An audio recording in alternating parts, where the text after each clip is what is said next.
Broadcasting from the business capital of the world, this is the Podcast Business News Network. All right. Thank you, Ms. Producer. I am back, and I'm joined by Dr. Marybeth Steigena. Hey, doctor, welcome back to the program. Hey, Casey, how are you doing today? Doing great. I'm excited because I know you got a great topic for us today. Everyone out there knows that there are people that will push our buttons, like triggers, right?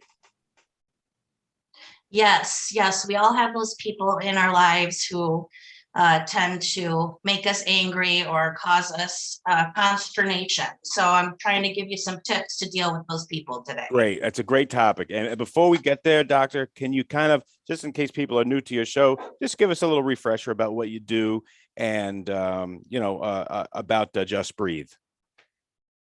Yeah, so I am a certified life coach, and I'm also a pastoral counselor. So I work with individuals who are struggling maybe with some stress or anxiety, relationship issues, setting goals, that type of a thing. I work out of an office in Tucson, but I also do virtual coaching as well.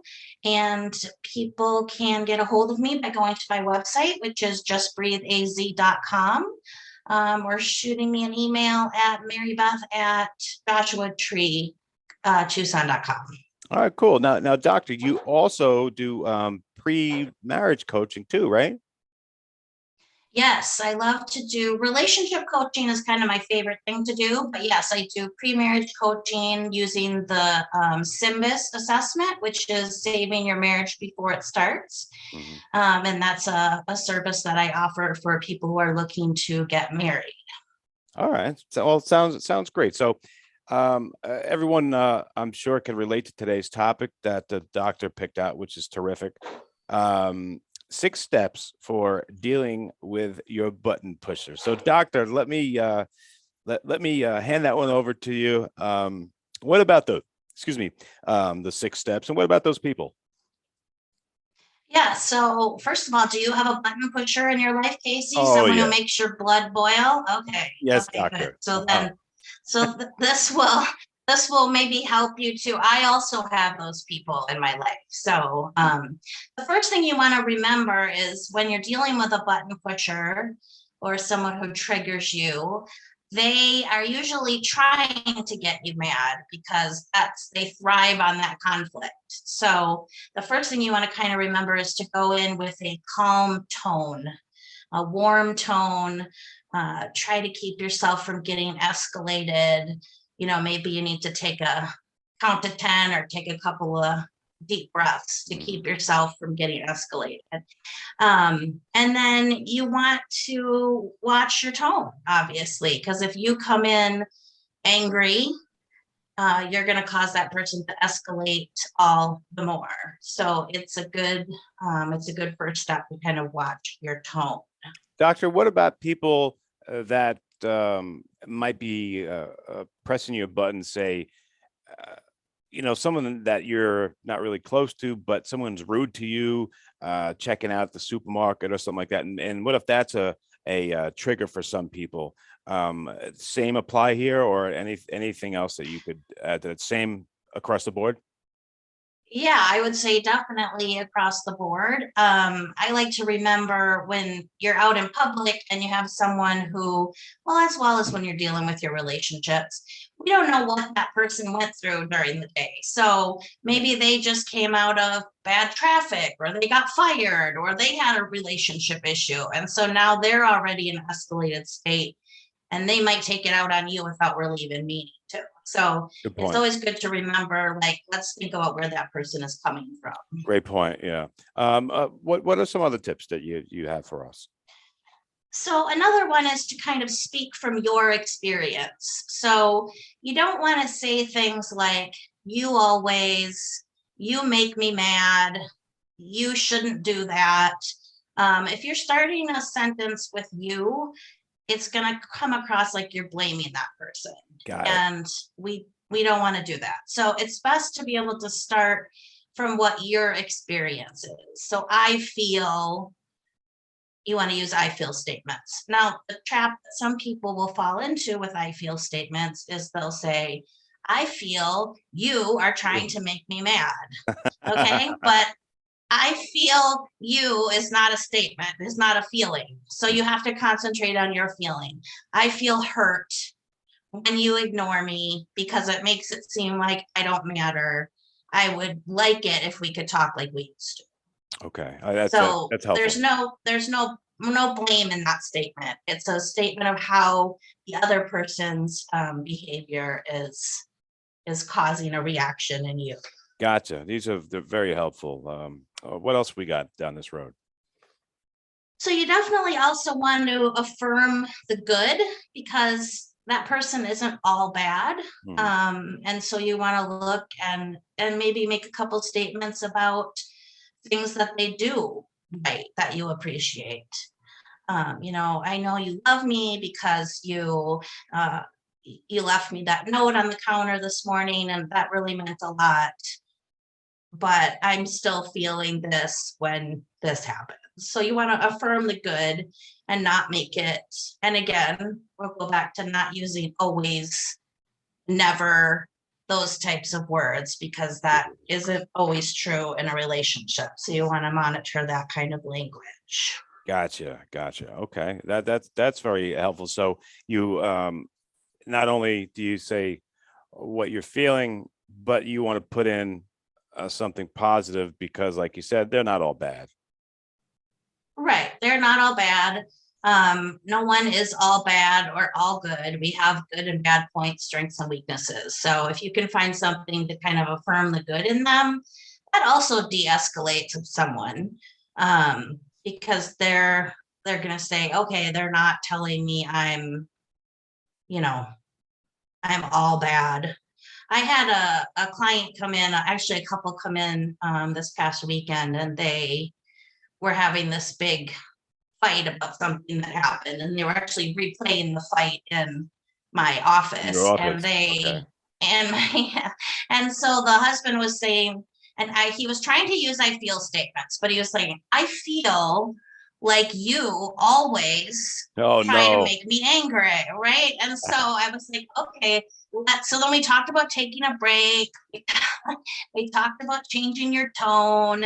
And then he said, well, a break's not going to help, because when I come back, I'm still going to say, why do you always do that? So we had to kind of work on, let's go back to the beginning and start with really, what are you feeling when she is doing these things? And when he could identify, they made me work for it. But then he could identify that he was feeling like, he said, I felt like I'm only getting your leftovers. Like, you put everybody else above me, and that hurts me. And so when she realized that, she was like, oh my gosh, I don't want him to feel that way.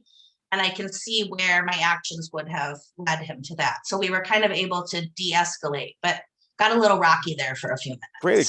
Great example though, because at first I thought I was like, this is a funny story. Your job is tough a lot of the time, I'm sure, but then bringing it around that way, now you can work with that, and they can both work with those statements. So I'm finding out what you're saying here is making a lot of sense. Yeah, so you got to kind of work on that. And we talked too about using non-defensive responses. So, like if your significant other came in and you had burned dinner, and maybe they said, oh, you burned dinner again, instead of saying, well, if you would have hauled your butt off the couch and helped me, then maybe I wouldn't have burned dinner. Instead of saying something non-defensive like, you're right, I burned dinner again, and then kind of go from there to de-escalate. So gotcha. Talking about those kind of skills. Okay. All right. What else we got, doctor? So step number 4 is to hear him or her out. So you want to give them an opportunity to say their piece. Again, if I use this couple from this weekend, he was doing a lot of the talking, and she was saying things like, am I allowed to talk? And right? So the tone wasn't great.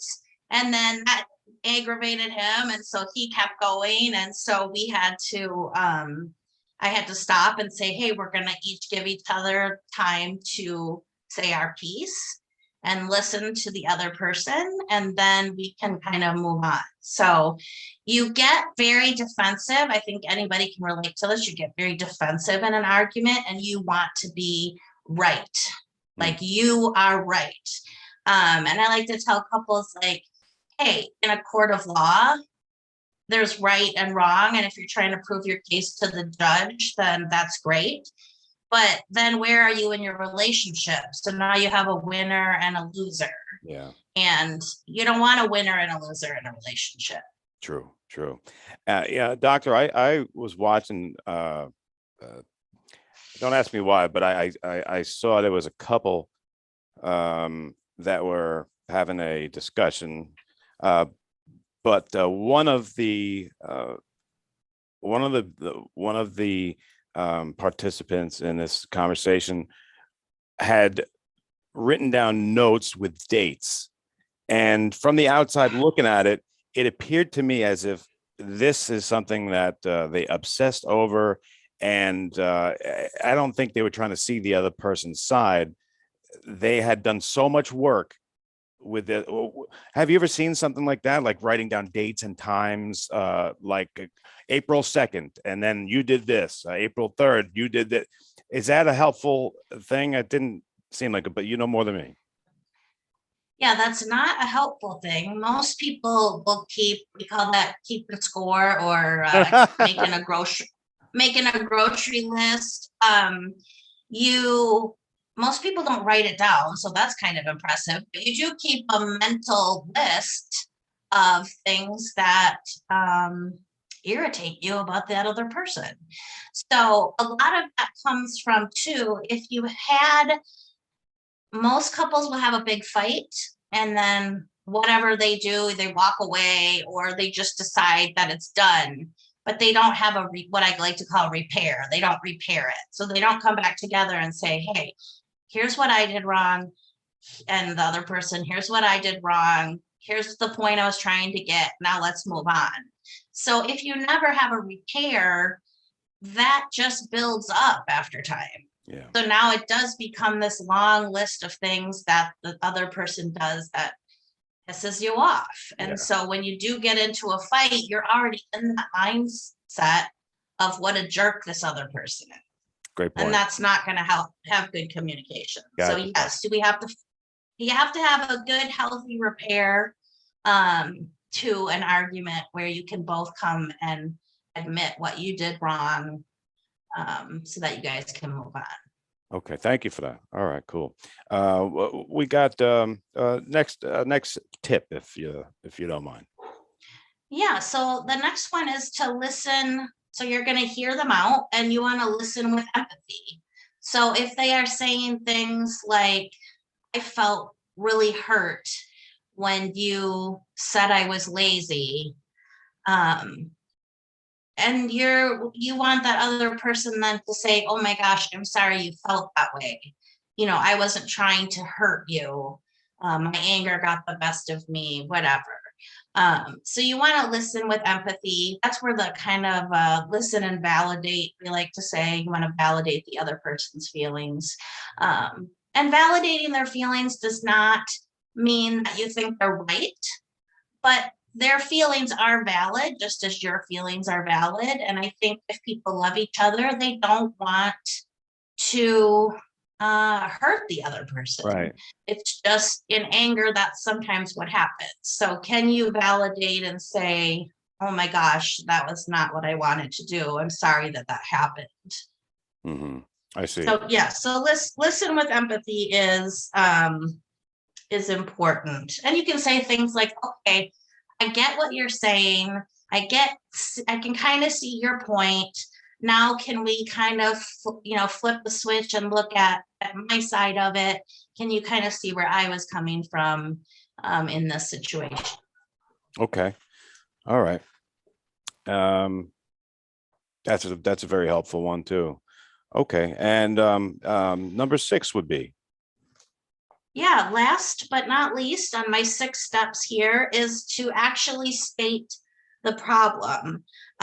Make it direct, make it simple, don't beat around the bush, just kind of actually state the problem.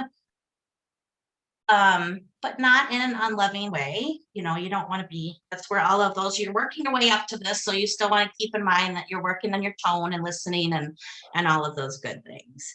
But make it direct and simple to something that they can understand. Mhm. I think a lot of times couples have different languages that they speak or different mental filters that it's going through. So someone might say something like, I want to go to a Zumba class on Tuesday night. And the husband will say, okay, I can watch the daughter while you do that. Mhm. And what she's hearing is, well, of course you can watch her. Like I watch her every day. Of course you can watch her. And he's just trying to say, no, like we'll do your Zumba class, but Yeah, she's yeah. putting this whole other spin on it. So state the problem and then make sure you're listening to the answer and applying some truth and not your own mental filter in that case. Okay. Oh, great. Those are some great tips. And I think you helped a lot of people there because there was some definite techniques that we should definitely implement next time we're having a discussion with people that um, trigger us, you know, for like. Yes. So, doctor, tell us a little bit about some of the programs that you have that you're working on, and that who would be a great candidate to work with you. Yeah, so I have, so I do offer the pre-marriage, which we already talked about, SIMBIS, and then I Mhm. do have a 10-week marriage, I call it marriage boot camp, for couples who are struggling, and we're going to talk about things like conflict and communication and all of those things that make a good, healthy marriage. So I offer that for couples. Mhm. And then I love to work with people who are looking to kind of maybe change direction in their life, new job, new relationship. How can we set that vision and goal and then kind of set the steps for them so that they can be successful? So those are all good candidates to work with me. I've also started working with some teenagers, some teen girls, Mhm. and that's been kind of fun to help them, develop their voice and learn how to set boundaries and develop emotional intelligence, all of those good things. Mhm. So those are all good candidates of people who want to work with me. Awesome. Uh, Before we get into our next topic here, Mr. Producer, I believe, has a question for you from the instant feedback. So, Mr. Okay. Producer, what do you got, buddy? We we have Beth in Miami wants to know, is it bad to have other people around us if we have this discussion with a spouse? Yes, I think you want to do this in private. We've all had that where your spouse might tick you off when you're in front of other people. I think it's best if you guys can have a safe word that one of you can say, like for chicken, you could say chicken. Something that says like, hey, we're gonna take a break and we're gonna pick this up later. Because depending on who you're having that discussion in front of, they might feel the need to put their 2 cents in. Mm, And if they're your friend, their 2 cents is probably gonna be more geared toward you versus if it's your significant other's family, then they're gonna have a word about that. It's always best to keep your relationship stuff private. gotcha. Good question. Um, I wanted to ask you about your thoughts on validation. Can we speak about that? Yeah, so I think um, that's one of the huge things that if couples can learn to do this properly, I think it will make um, magic happen in their relationship. I think, again, we always want to be right. And so when someone says, this is how I'm feeling, let me see if I can give you an example. like, I don't feel like you love me. I don't feel loved by you. Mm-hmm. And the husband is like, well, of course I love you. I brought you flowers and I fixed your car and I filled you up with gas and I did. So he did this long list of things. Mm-hmm. And so now she's not feeling heard because he's defending. So if he were to say something like, oh my gosh, I'm so sorry that you don't feel loved. I thought, by doing these things that was how I was showing love to you. Right. What is one way that you would like me to do that? So instead of going into defense mode, if you can listen to the other person's feelings and not try to right away prove them wrong, she's going to feel heard. He's going to feel heard. And that de-escalates it right away, because otherwise he's going to say, well, I filled up your car with gas and I helped you clean the house and I did all of this. And then she's like, yeah, but you didn't do this, this, and this. And then, but I did do this, this, and this. And now you're just going to get caught in this vicious cycle. Right. So the validation of the person's feelings is huge. It's something that does not come naturally. It's something that you need to work on. I need to work on it. It's our natural tendency to just go into defense mode. And so you got to really work on that. And so the listen and the validate is a huge thing for a successful relationship. Gotcha. And maybe we can talk more about that next time, because we're about to run out of time. But I want to take one more question if we have time, Mr. Producer, do we? Yeah. All right. So we can take one more question for the doctor. We have Sal in Los Angeles wants to know, is there a difference between validation and appeasement? Good question. Oh, that's a great question. Yeah, that's a great question. Yes, I think there's definitely a difference between validation and appeasement. So appeasement is just, to me, saying what the other person wants to hear. So if you say, I feel like you don't love me, and you go, okay, you're right. I can see where that is. I can see where you think that, and then just kind of let it. That's kind of just telling them what they want to hear to avoid the conflict. So instead of saying, oh my gosh, I'm so sorry that you felt unloved. Here's what I thought I was doing to love you, but obviously that's not working. What can we do? Right. So that's setting an action plan instead of just telling them what they want to hear to avoid the conflict. Gotcha. Doctor, another great show. I want to thank everyone who wrote in. I'm sorry I didn't get to everybody, but Doctor, let me give you the last word here. And then once again, please tell us how to get a hold of you. Great topic. Great one today. Thank you. Yes. So you can get a hold of me by going to my website, which is justbreatheaz.com. I can be reached by my email at marybeth@joshuatreetucson.com. And yeah, I love to do in-person and virtual. So if you're not in the sunny Tucson area, give me a call. We can set something up virtually and work together that way. All right, Doctor. Thank you so much. And can't wait to hear what you have to say next. Guys, we'll be right back. All right. Are you looking for even more of the podcasts and hosts that you love? The Podcast Business News Network is proud to announce that you now have even more ways to listen live. Check out the MyTuner Radio, online radio box, and Simple Radio apps on iOS and Android, or find us online. Search for Business News Network on mytuner-radio.com, or search Podcast Business News Network on streama.com and onlineradiobox.com/US. Take your podcast on the go and don't miss a minute of the action.